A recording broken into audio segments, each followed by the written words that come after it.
Liberalism के जो intellectual precursors थे जैसे जॉन लॉक, इमैनुअल कांट और नॉर्मन एंजल, उसके बाद जो है Woodrow Wilson 14 points. John Locke जो एक एनलाइटेंड मैन की बात करते हैं, वो कहते हैं कि मैन एक रैशनल है, वो वॉर्स को अवॉइड कर सकता है। उसके बाद जो इमैनुअल कांट है वो परपेचुअल पीस की बात करते हैं, और नॉर्मन एंजल बात करते हैं ग्रेट इल्यूजन की। ग्रेट इल्यूजन में वो बोलते हैं कि कोई भी दो कंट्रीज़ अगर वो वॉर कर रही हैं तो दोनों का नुकसान है, जो हारती है उसका तो नुकसान होगा ही, लेकिन जो वॉर जीत जाती है उसको लगता है कि उसका फ़ायदा हुआ है, लेकिन एक्चुअल में उसका भी नुकसान ही हुआ होता है, वॉर से किसी का भी फ़ायदा नहीं होता। तो ये उनका कॉन्सेप्ट है ग्रेट इल्यूजन। उसके बाद जो वुडरो विल्सन जो 14 पॉइंट्स देते हैं, वो कहते हैं कि इंटरनेशनल ट्रेड होना चाहिए, लिबरल जो इंस्टीट्यूशंस होने चाहिए, इंटरनेशनल इंस्टीट्यूशंस जिनके थ्रू पीस को इस्टेब्लिश किया जा सकता है।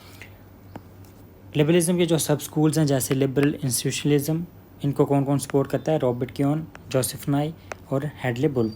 इनका कहना है कि जो इंटरनेशनल इंस्टीट्यूशंस को इस्टेब्लिश करना चाहिए, लिबरल इंस्टीट्यूशंस को इस्टेब्लिश करने चाहिए जो प्रेशराइज करेंगे कोई भी कंट्रीज़ अगर वॉर में जाती हैं, और वॉर्स को रोका जा सकता है।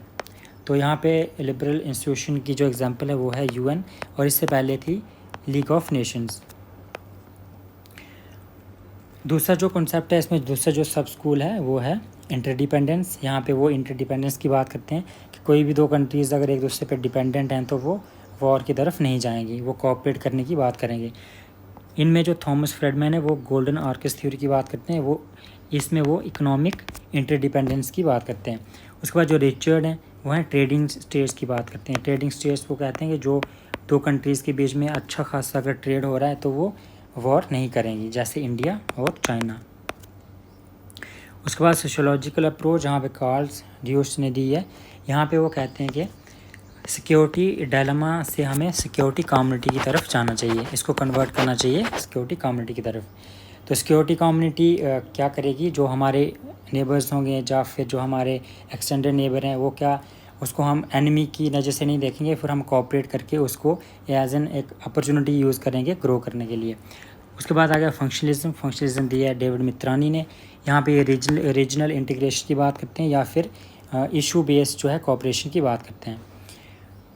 डेमोक्रेटिक पीस थ्योरी जो माइकल डायल है इन्होंने दी है। ये कहते हैं कि जो भी कंट्रीज़ हैं जो जहाँ पे डेमोक्रेसी है तो वो वॉर्स नहीं करेंगी, क्योंकि जो डेमोक्रेसी है वो क्या प्रमोट करती है? एक पैसिफिस्ट कल्चर को प्रमोट करती है, इनकरेज करती हैं और टॉलरेंस सिखाती हैं। उसके बाद जो लास्ट है वो कॉम्प्लेक्स इंटरडिपेंडेंस जो दिया रॉबर्ट क्योन और जोसेफ